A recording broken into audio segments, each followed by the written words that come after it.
కాంగ్రెస్లో బీఆర్ఎస్ విలీనం అవుతుంది అన్నటువంటి స్టేట్మెంట్లు బీజేపీ నాయకులు చేస్తున్నారు. సో ఇది నిజమయ్యే అవకాశం ఉందా? కాంగ్రెస్లో బీఆర్ఎస్ విలీనం అవుతుందంటారా? ప్రజలతో ఎన్నుకోబడ్డ ప్రజా ప్రతినిధులు వస్తూ ఉన్నారు. ఆ పార్టీ విలీనమైతే మేమెందుకు చేర్చుకుంటాము? వారు ఆల్రెడీ లోపాయకారిగా బీజేపీతో విలీనమే ఉన్నారు. వాళ్ళు గత ఎన్నికల్లో, పార్లమెంట్ ఎన్నికల్లో చూస్తే, అసెంబ్లీ ఎన్నికల్లో టీఆర్ఎస్కి పడ్డ ఓట్లన్నీ కూడా బీజేపీకి ఎందుకు పోయినాయి? ఎవరు ట్రాన్స్ఫర్ చేశారు? ఎవరు ప్రోద్బలంతో కార్యకర్తలకు పనిచేశారు? ఇవాళ బీజేపీ ఎంపీలు 8 గెలవడానికి టీఆర్ఎస్ పార్టీ చేసిన సహకారం ప్రజలందరూ తెలుసు. సో 10 ఏళ్ళుగా మీరు లోపాయకర ఒప్పందంలో బీజేపీతో ఉన్నారు. మైనారిటీ ఓట్ల కోసం లేనట్టుగా నటించినారు. కానీ ప్రజలకు అర్థమైంది అది. బీజేపీ బీఆర్ఎస్ పార్టీ వేరు కాదు. ఇవి రెండు కూడా పెత్తందారి పార్టీలు. నిజమైన పీదల ప్రాజెక్ట్ కాంగ్రెస్ పార్టీ. అందుకే కాంగ్రెస్ పార్టీ ప్రజలు ఎన్నుకున్నారు. ఇక రాష్ట్రంలో గత 6-7 నెలల నుంచి కూడా అటు హత్యలు, మానభంగాలు, దోపిడీలు జరుగుతూ ఉన్నాయి. సో హోమ్ మినిస్టర్ నియమించాలనేది ప్రధానంగా ప్రతిపక్షాల డిమాండ్. సో దీని పట్ల ఎట్లా చూస్తారు? ఎవరు బాధ్యత వహిస్తారు దీనికి? హోమ్ మినిస్టర్ ఉన్నా లేకున్నా శాంతి భద్రతల డిపార్ట్మెంట్ ఎప్పుడో ముఖ్యమంత్రి వద్దే ఉంటుంది. ఇవాళ వారి వద్దే ఉన్నది.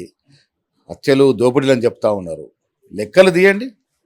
మీరు 10 ఏళ్ళు పాలన చేసినప్పుడు జరిగిన హత్యలు, దోపిడీలు, భూ కబ్జాలు ఎన్ని జరిగిన ఒకసారి లెక్కలు తీయండి. ఈ 6 నెలల్లో జరిగినటువంటి క్రైమ్ రికార్డ్స్ తీయండి. అప్పటికి ఇప్పటికీ చాలా తక్కువ. క్రైమ్ రేటు తగ్గింది, భూ కబ్జాలు తగ్గినాయి, దోపిడీలు, దొంగతనాలు తగ్గినాయి. ఇవన్నీ కూడా పసలైన ఆరోపణలు చేస్తూ ఉన్నారు. ముఖ్యమంత్రి గారి దగ్గర హోంశాఖ ఉన్నది, అది సమర్థవంతంగా పనిచేస్తూ ఉన్నది. విద్యార్థుల విషయానికి వస్తే ఎట్లా మెగా డిఎస్సి కావచ్చు, గ్రూప్ 2, గ్రూప్ 1కి సంబంధించినటువంటి ఇప్పటికే విద్యార్థులు మిమ్మల్ని కలిసే ప్రయత్నం చేస్తారు.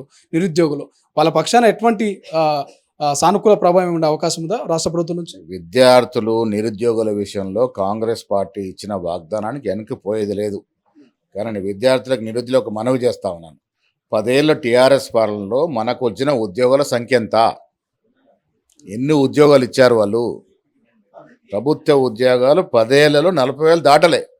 మరి అప్పుడు మనం ఏం చేసాం? ఇవాళ 6 నెలలు కాలే కాంగ్రెస్ ప్రభుత్వం వచ్చి. 6 నెలలలో అంటే 2 నెలల లోపల 30,000 ఉద్యోగాలు ఇచ్చాం. ఇంకా ఇచ్చే ప్రయత్నం జరుగుతూ ఉంది. 1,00,000 ఉద్యోగాలు ఇవ్వడానికి సిద్ధంగా ఉంది ప్రభుత్వము. 5 ఏళ్లలో 2 లక్షల ఉద్యోగాలు ఇచ్చి తీరుతాము. దీంట్లో వెనక్కిపోయేది లేదు. తొందరపడకుండా సమయస్ఫూర్తితో కార్యక్రమాలు చేసుకోవాల్సిన అవసరం ఉన్నది. విద్యార్థులకు కానీ, నిరుద్యోగులకు కానీ, రైతులకు కానీ, ఇతరత్ర సామాజిక వర్గాలకు కానీ కాంగ్రెస్ పార్టీ ఇచ్చిన వాగ్దానం పరిపూర్ణంగా పూరిస్తుంది. దాంట్లో ఏం అనుమానం లేదు. వాళ్ళ పార్లమెంటరీ సమీక్ష నిర్వహించారు. సమీక్షలో ప్రధానంగా మీరు ఓటమికి కారణాలు ఏమనుకున్నారు?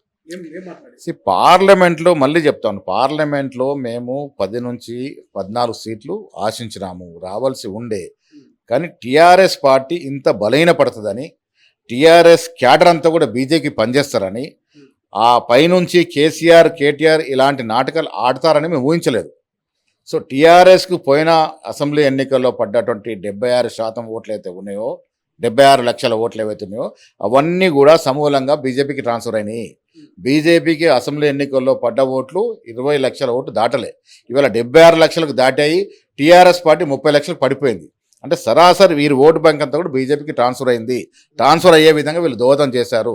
కాబట్టి వాళ్ళు లోపాయకర ఒప్పందంలోకి వచ్చినారు. కాబట్టి 8 సీట్లు బీజేపీ గెలవగలిగింది. లేకుంటే 2-3 సీట్లు గెలవాల్సిన అవసరం లేకుండా, అంత అవకాశం కూడా లేకుండే.